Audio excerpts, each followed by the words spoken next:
You've a moment for me? I was hoping to speak to you. I confess, my thoughts have been somewhat scattered since my audience with Mystra. The Karsite weave could offer more than just power. It could bestow divinity.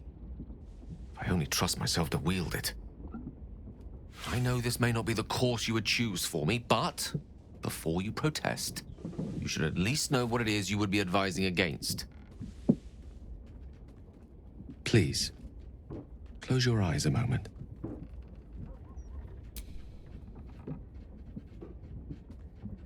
Astra navigamus. Few mortals ever glimpse what you're about to see. But don't be alarmed. I'm here with you. Now, open your eyes.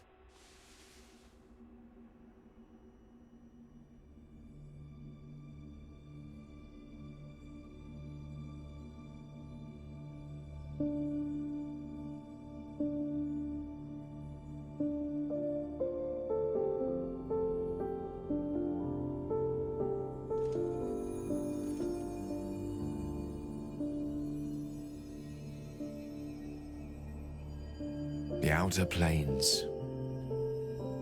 This is where gods dwell. They observe us from afar, where they make playthings of us. They will keep all of this from us. The power, the possibilities. They only want us to serve them, to pray to them, and ultimately to die for them. But what if we didn't need them? What if we wielded their power instead and helped ourselves in all the ways they refuse to? I could make that happen. I could make this illusion a reality, with you by my side.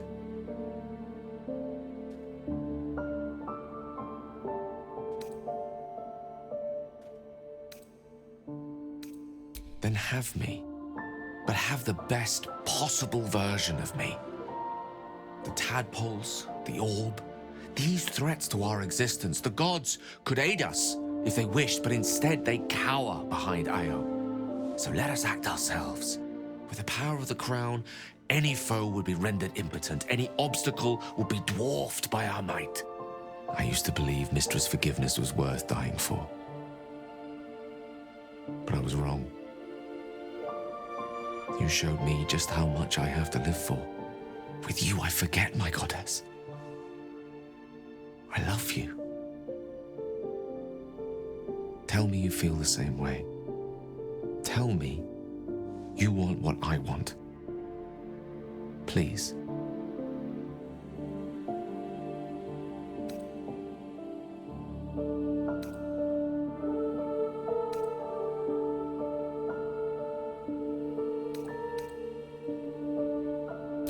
Think what I offer.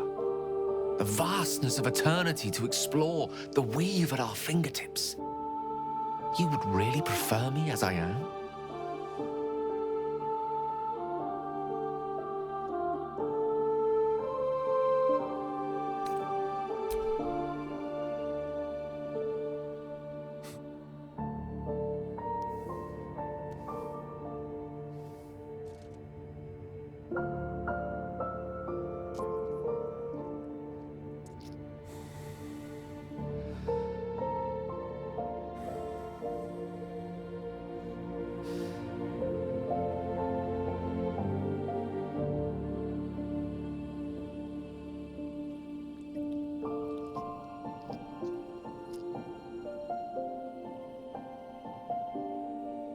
You put the stars to shame. Let's sit here another while. I want to drink you in.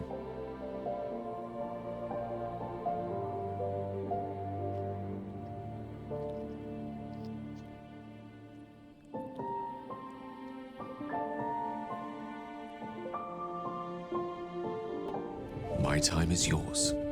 What do you need? There's nothing that would give me greater pleasure.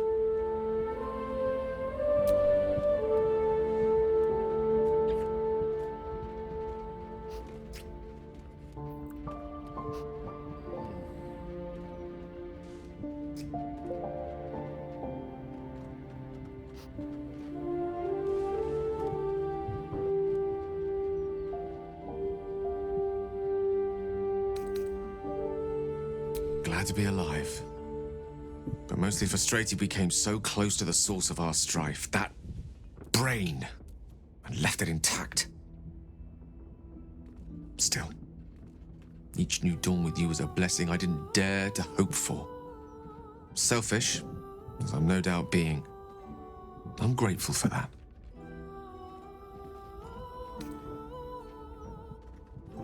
No matter. After all, a bond like ours hardly needs words to express it. What else is troubling you? My love, I hope you enjoyed our voyage through the cosmos. I was hoping you might have a moment to talk about it.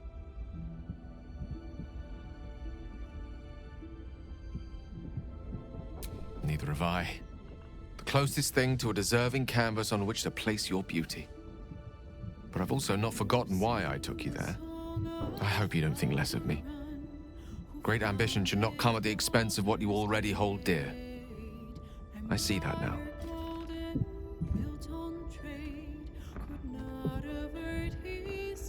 What divine calculus plucked each of us from the ether and thrust us together? I don't deserve you, truly. But I will do my utmost to earn the right. Was there anything else you wish to discuss?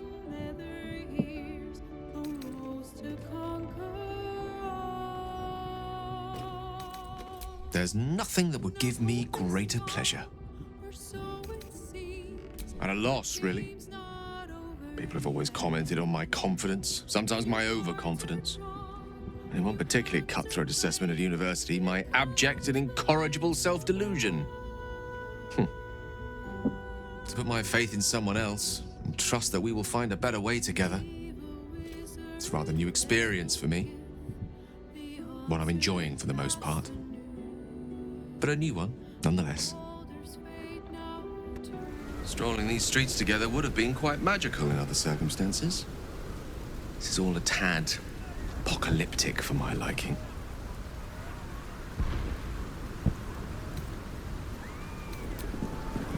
I'm cautiously optimistic. Though, with the time left to us and the amount still to be done, it's best we don't take anything for granted. Who knows what shape these final moments of ours might assume? Not I. Not Mistra. Not even you. Whatever my fate might be, I'll be glad to greet it in such fine company.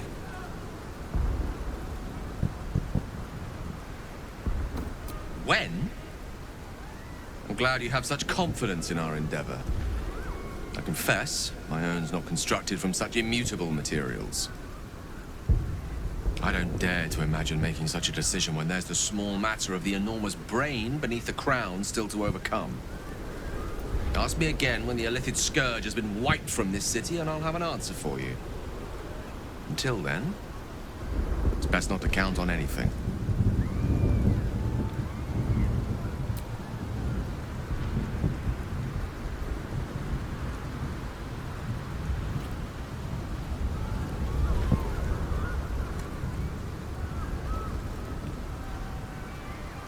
I hope that wasn't our last kiss. I'd take 1,000 more if I could. Brain, it's high above the city now, far away from any innocence. I can end this now. Stop the Absolute and spare the city. The stage is set for my final act. Mistra's bidding and the redemption that lies beyond. You brought me right where I need to be. I have no right to ask more of you. It's time I spirited you to safety. For this is a fate I must face alone.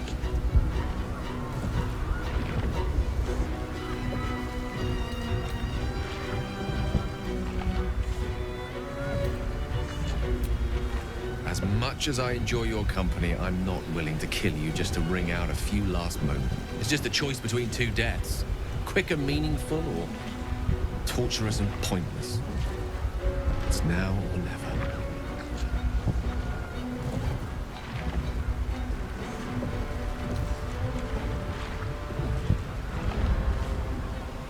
This isn't giving up. It's securing victory at a price I am willing to pay. And everything we shared can live on. you. Please. For too long, I've lived in fear of taking a host of innocents with me when I expired. Now at least I can be assured my demise will be saving them instead.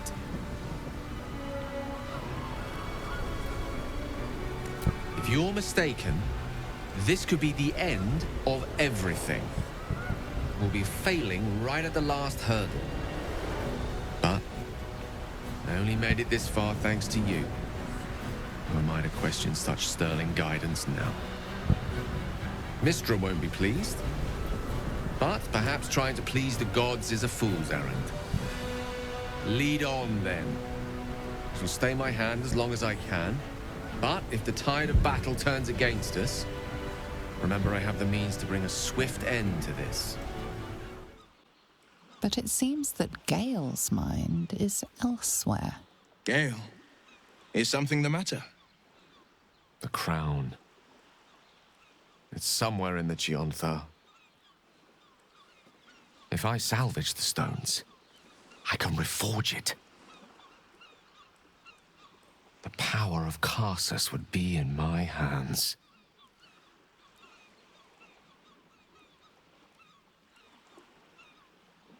But what then? What would I do with it once I have it?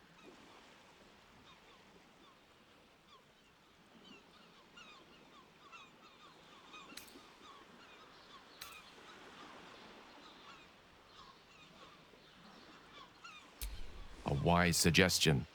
I felt a hubris once before and landed myself with this orb. Think I'd rather not make the same mistake again.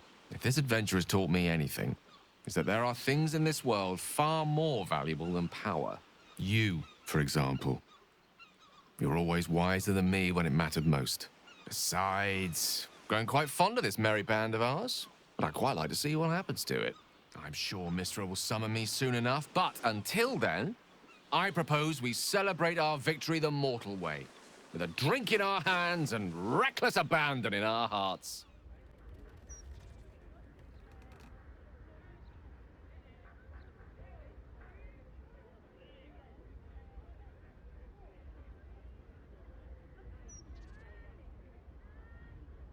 It's curious. After all the wonders and monstrosities we've witnessed, waking beside you seems more unreal than any of it.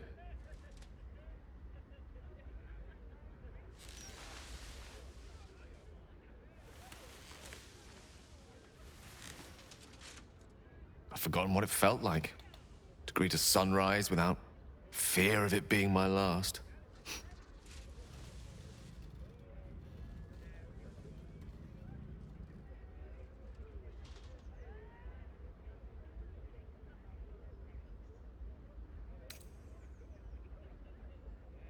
I think we'll have plenty of time to do just that.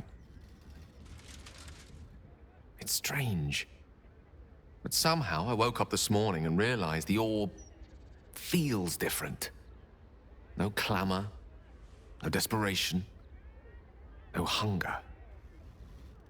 I hesitate to say it, but I think it's satisfied. I'll need to keep a careful study of it, make sure it's not suddenly destabilized by proximity to a rogue pair of nethery sandals or what have you. But I think it's dormant. That's one worry I can leave behind me at least.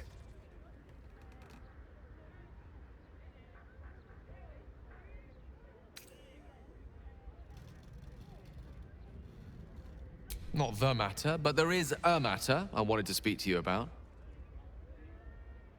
I've decided to drop this whole Gale of Waterdeep business.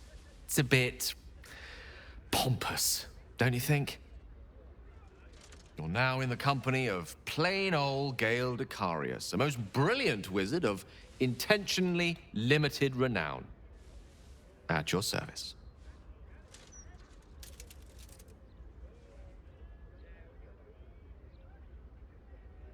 Now, I believe this is the moment where I should get to my point, so to speak.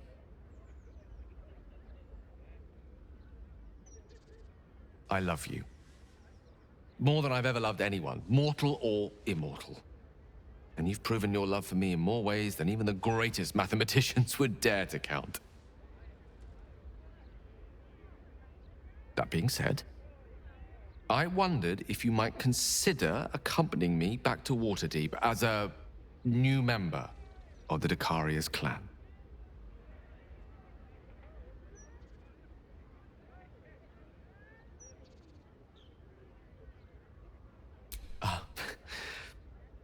I suppose I am.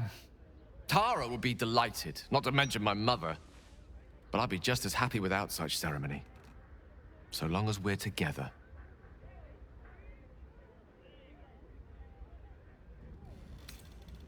You will? Oh, thank goodness for that.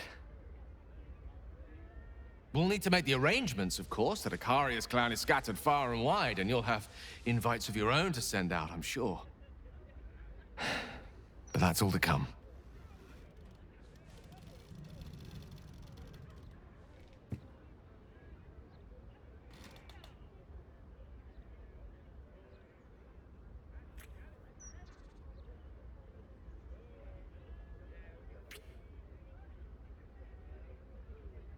The day is young, and there are thousands more days ahead of us.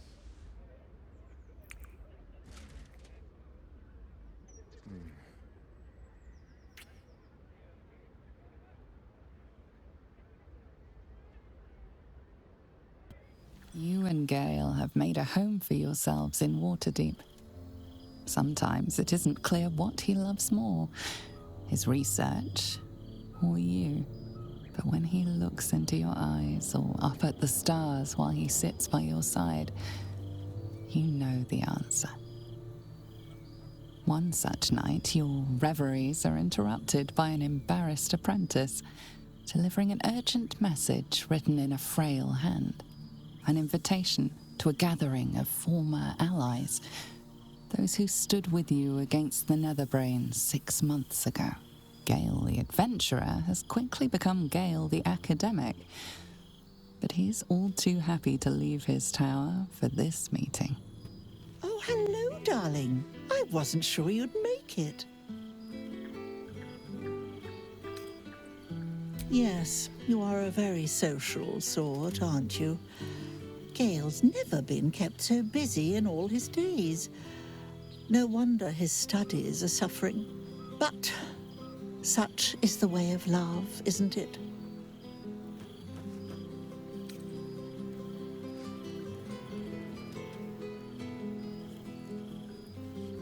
I know that, but I intensely dislike sharing.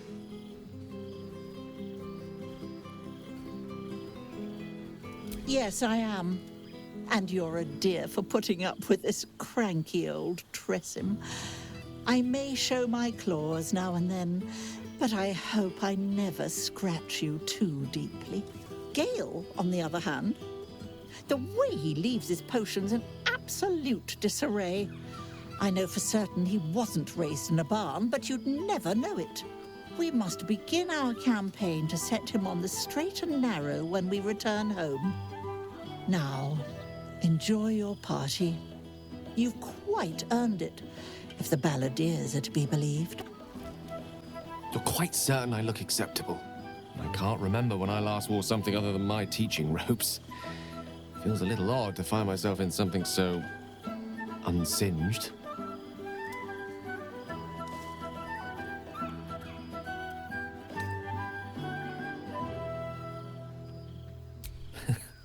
I'm not entirely certain that would fall under the definition of smart casual, but I'll be sure to indulge you when we get home. I won't keep you to myself for too long, but while I have you, I want to say thank you for encouraging me to attend this evening. Teaching at Blackstaff Academy has proven such an unexpected pleasure. Sometimes I find it hard to tear myself away. Just one of the myriad unexpected ways life has delighted me in recent months. Even my own city feels new to me, now that I share it with you.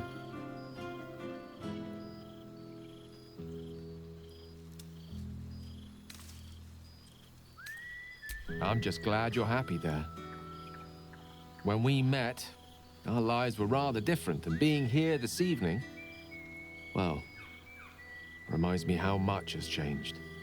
When Mistra quelled the orb at last, she did more than rid me of its threat.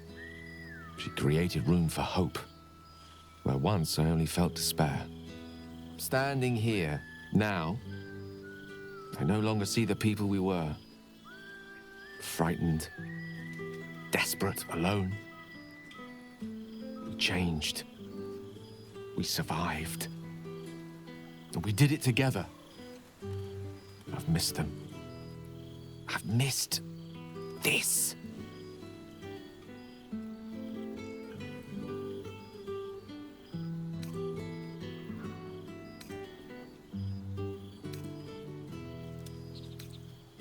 I wouldn't go quite that far. Living without the threat of imminent ceremorphosis seems infinitely preferable to life on the precipice of such a transformation. As I told you long ago, it is to be avoided. God knows we suffered for our salvation, but it was worth it, wasn't it? We did something incredible. And wherever life takes us, we'll carry the memory of that with us forever. Now, much as I could spend an eternity in your company, we see plenty of each other already. Tempting as it is to keep you all to myself, would be terrible company if we didn't mingle for at least part of the evening.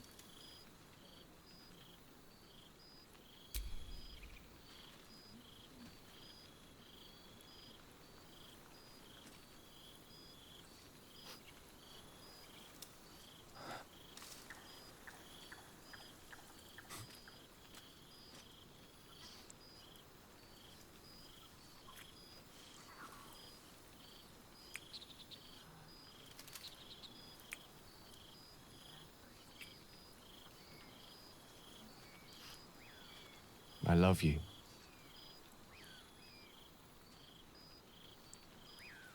Now go on, before I change my mind.